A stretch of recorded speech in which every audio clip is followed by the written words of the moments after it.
So anything you want to ask? Is it realistic that a practitioner who wants to achieve first jhana could do so in day-to-day practice? It depends on your mindfulness strength, the strength of your mindfulness.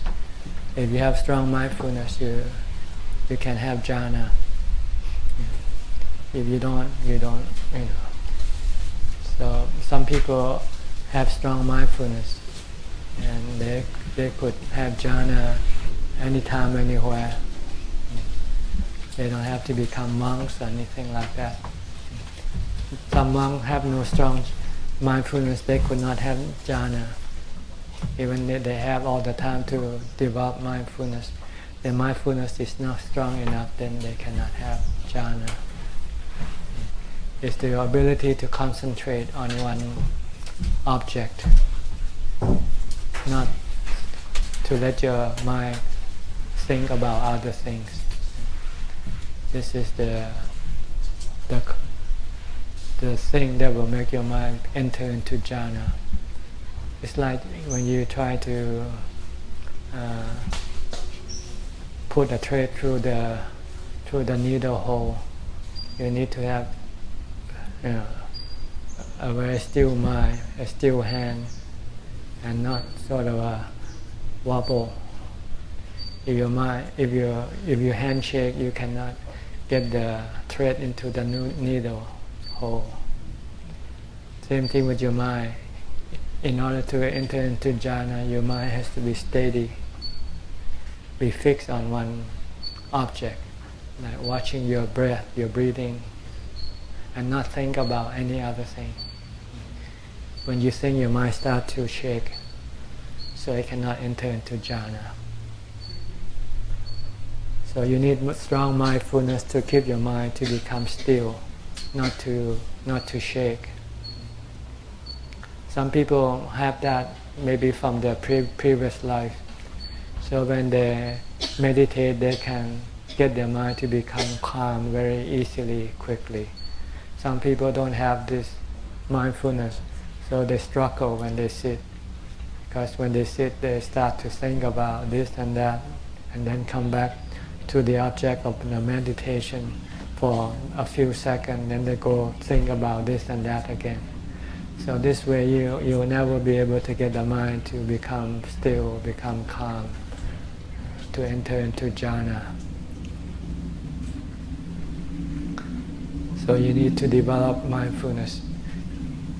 You can do this all the time, from the time you get up to the time you go to sleep. Just focus on whatever you do.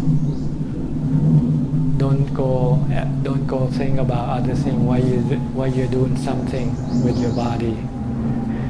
If you're walking, just watch your walking. If you're eating, just watch your eating. Just watch your body activity. Don't think about other things at the same time. We tend to do two things at the same time. We eat, then we plan what we're gonna do next, where we're gonna go. This is not mindfulness. Mindfulness is only if you have mindfulness, then it's just eating only. The mind will only think about what you're doing at the moment. Watch what the body is doing at the moment. Not go think about some other thing. So if you want to succeed in meditation, you first have to develop mindfulness, strong mindfulness, continuous mindfulness. From the time you get up to the time you go to sleep, focus on your body activity.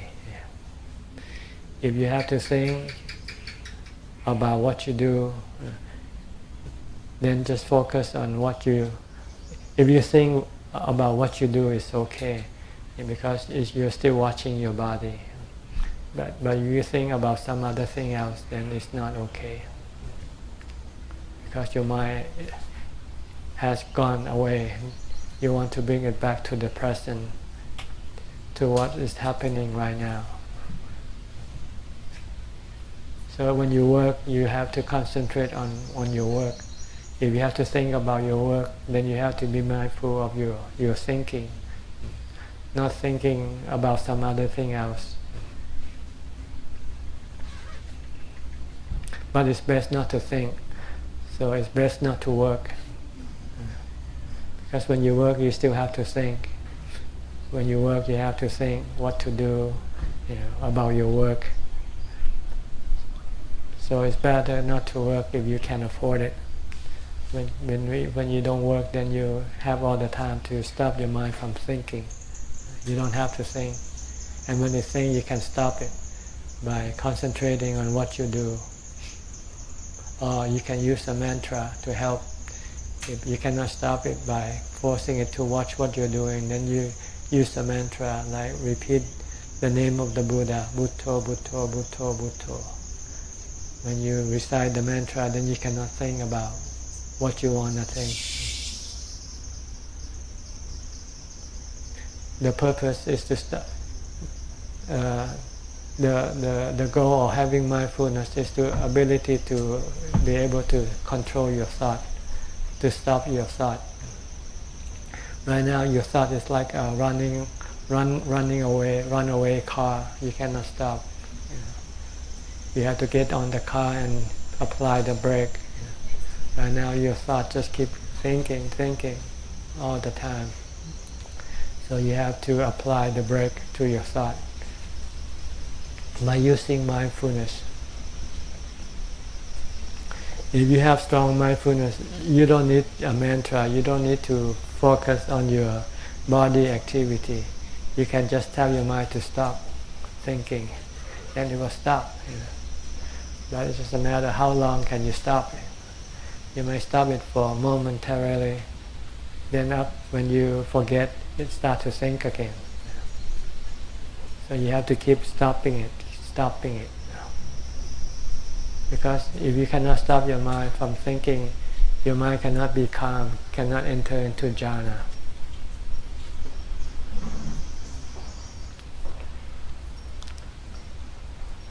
Okay? Anything else? Is it helpful to, sometimes I count my breaths? Yes, that can be helpful. When you count, then you have to know where you're counting. Then you have to focus, concentrate on your counting. Anything to prevent you from thinking about other things. But as soon as you lose count, that means you already lost your mindfulness. You already go think about something else. Then you say, where am I now? At 20 or at 30? That means you have broken your mindfulness. So you might have to start over again. 1, 2, 3 again. Until you forget, then it means you have lost your mindfulness. So see how long can you count before you lose your counting. When you lose your counting, it indicates how long your mindfulness is. Whether it's at 10, 20, or 30, or 40.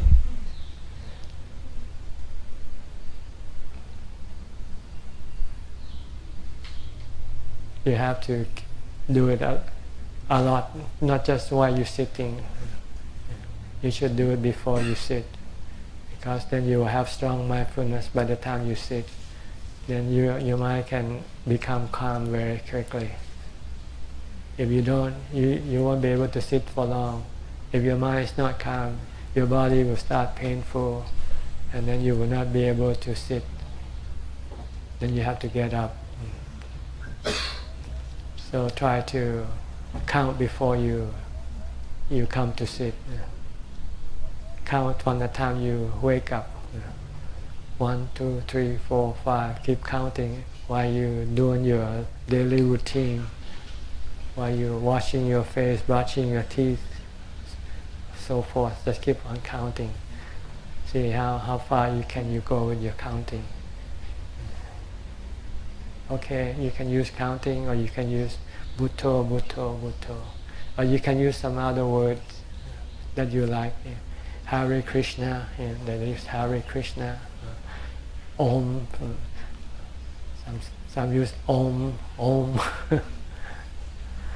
This is all the technique to prevent you from thinking, to stop your mind from thinking. Then your mind can become calm and peaceful. But in order for it to be completely calm, you have to sit still. If your body still moves, that means your mind is still active. Your mind still have to control your body. So you want to stop the mind from being active, you have to sit down, make the body still. Once the body is still, then you can still the mind to become fully still. By counting, you can count. When you sit, then you close your eyes and start counting. 1, 2, 3, 4, 5, 6, 7, 8, 9, 10. Keep on counting. Don't think about anything else. Try it. I think what is lacking is the time. You don't have enough time to develop this mindfulness. So when you sit, you usually cannot sit and gain any result, because your mindfulness is not strong enough.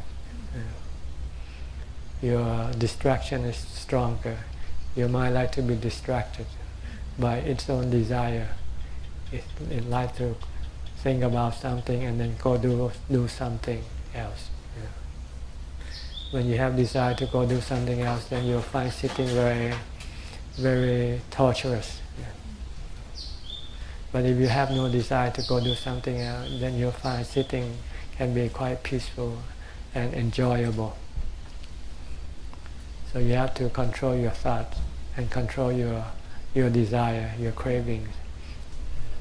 If it happens during the time you sit, then you won't be able to sit for long.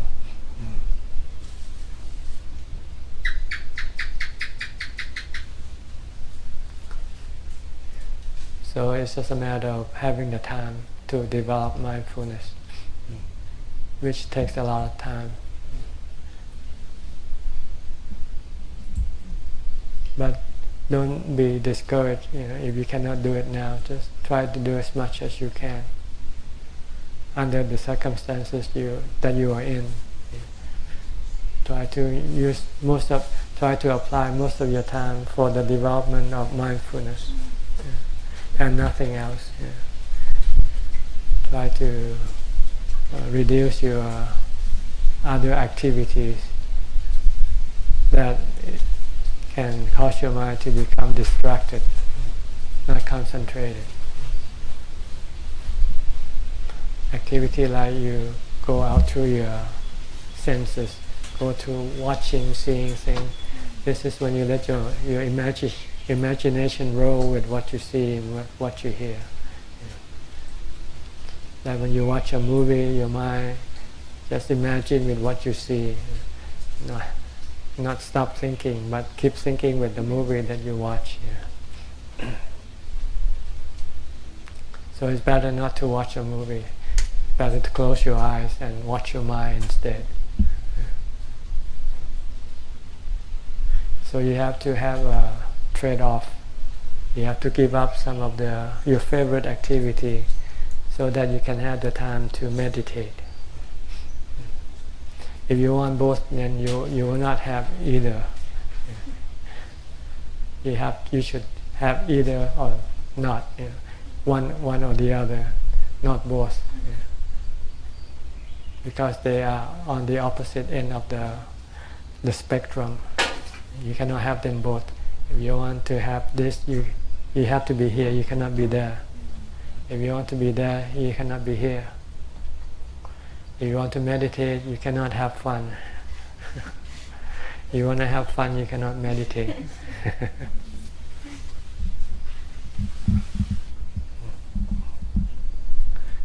Come on in.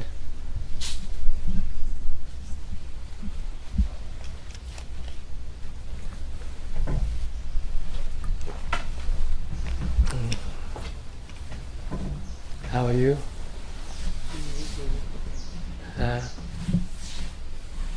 Is there anything I can do for you?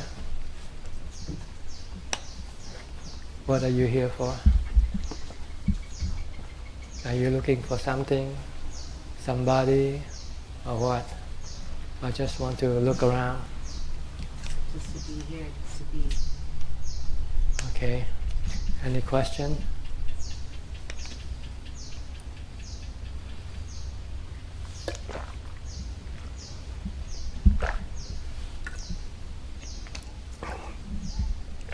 We're talking about how to meditate successfully.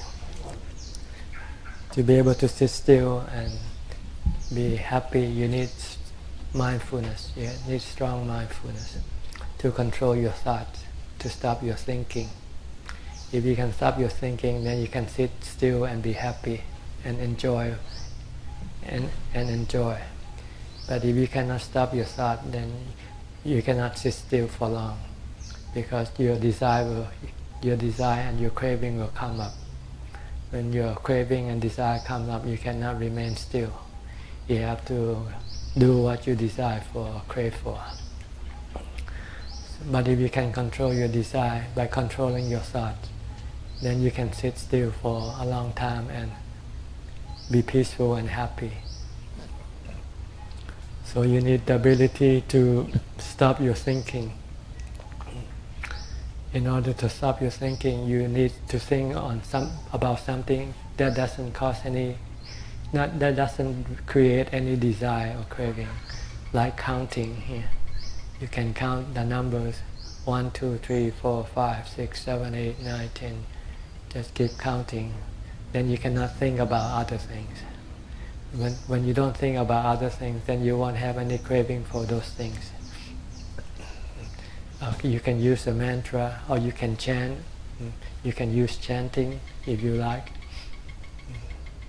When I first started to meditate, I found I could not concentrate on my breathing, so I chant the 4 foundation of mindfulness discourse, translated into English.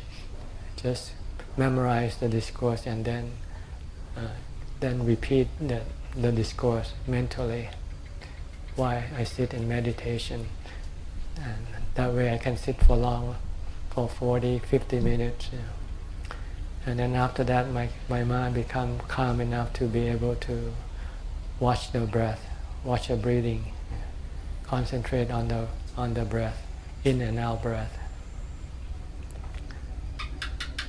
So sometimes you need something else to bring your mind back to the present, to stop your mind from thinking about the past or the future. You need maybe a mantra, or chanting, or counting, or something to focus your mind on.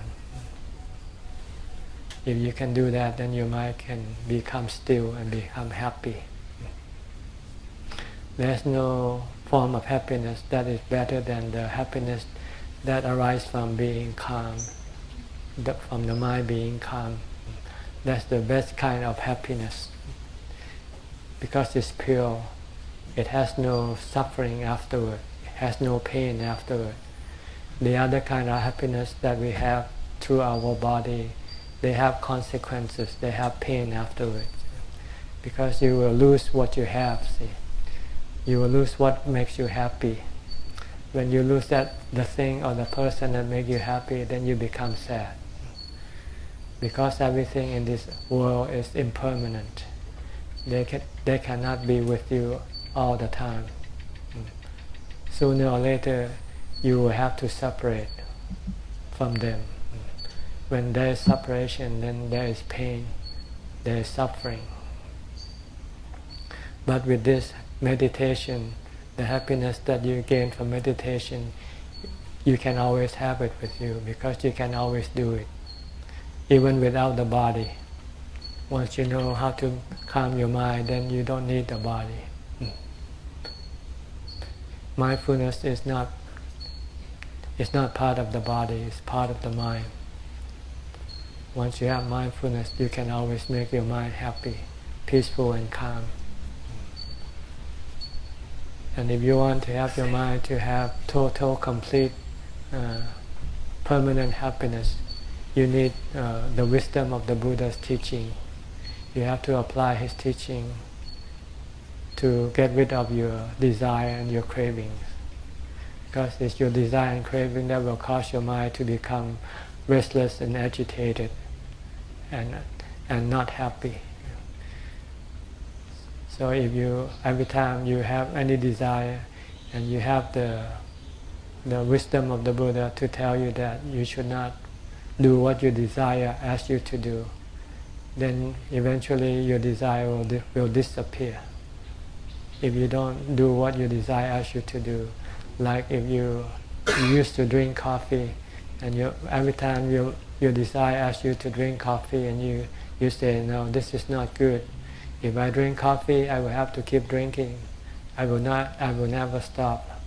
If I want to stop, I have to stop now. And once you can stop once, you can stop again and again. And then eventually your desire for coffee will disappear.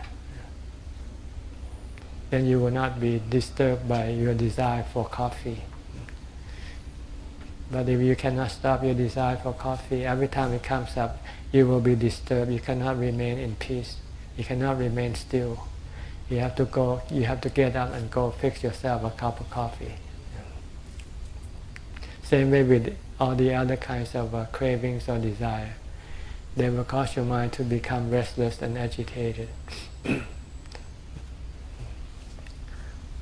But if you say that to do what your desire or craving asks you to do is like creating pain for yourself needlessly, then you just stop, don't do it. Then eventually your desire for those things will disappear. Then there will be nothing to come and disturb your mind. Your mind then can be peaceful all the time, be happy all the time, without having to have anything to make it happy. Right now the mind needs everything to make it happy. And any time it cannot get what it craves for, then it becomes unhappy. So this is the next level. After you have the ability to calm your mind, the next level is to protect your calm by getting rid of your desire when they come up. Because every time your desire come up, the calm that you have will disappear, and restlessness and agitation will come in place. But when you use the Buddha's teaching, the wisdom of the Buddha, that tell you that to do what your desires for do is to create pain for yourself, to bring more birth, aging, sickness and death to you. Because your desire are the cause of your rebirth. If you still have desire, when your body dies, you will still have the desire to come back, because you still want to have a body to do what your desire asks you to do. If you can apply this wisdom of the Buddha to get rid of your desire, eventually there won't be any desire left in your mind. Then your mind will always become peaceful, at ease and happy. That's what we call nirvana or nibbana, a mind without any desire. Then you don't have to come and have a new body. Once this body dies, then it will be your last body to suffer with. Every time you have a body, you will have to suffer with your body, because your body will get sick, get old and die. Your body will get hungry, thirsty. You have to look after it, feed it. But no matter how well you look after it, it's still gonna get old, get sick and die. So it's better not to have a body. In order not to have a body, you have to get rid of your desire, your cravings for the sensual gratification, your craving for beings and craving for not being. These are the three cravings or desire that will create more birth, more rebirth. If you can get rid of these three types of desire or cravings, then you won't have to have any any rebirth. But it doesn't mean that you disappear. You still exist, but exist without the body. Like when you sleep you exist while you let the body rest, but your mind still exists. Your mind can still dream, can still think. You can think of good thing or bad thing, depends on your karma. If you do bad karma, when you dream of bad things. If you do good karma, when you sleep, you dream of good things, good dreams. See, the mind doesn't die but with the body, and the mind can still exist and enjoy itself without having to have the body.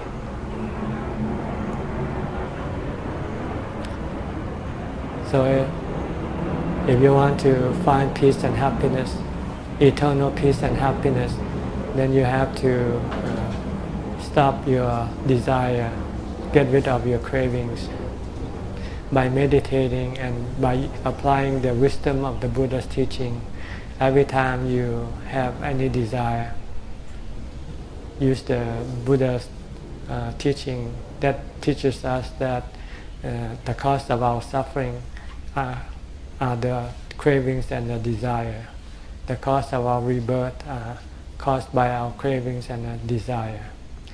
If we don't want to have any suffering, if we don't have to have any rebirth, then we must not do what our cravings and desire ask us to do.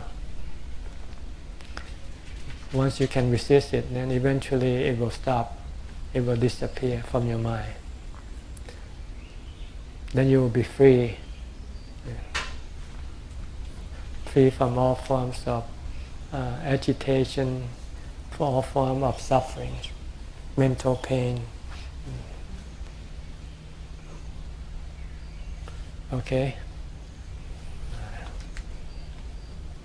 I have to let the people at home send in the question.